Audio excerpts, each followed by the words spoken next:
Hey everybody, what is going on? I hope you guys are all doing well, and welcome to another tutorial video. In this video, I'm going to be explaining to you guys how you can add or connect Odoo with Printify, so let's get right into it.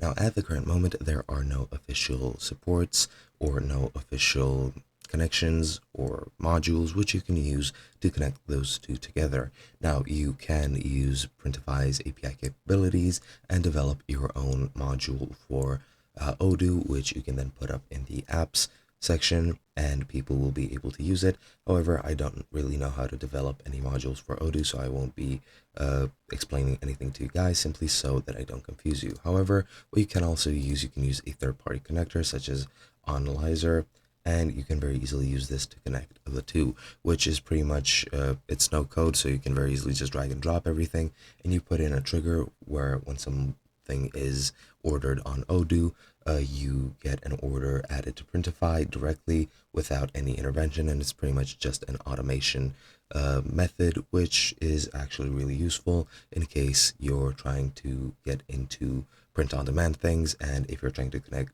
to services which are not connectable together, at least not at the current moment. And at the moment, that is the best you can do. Hope you guys enjoyed, and I'll be seeing you guys in another video.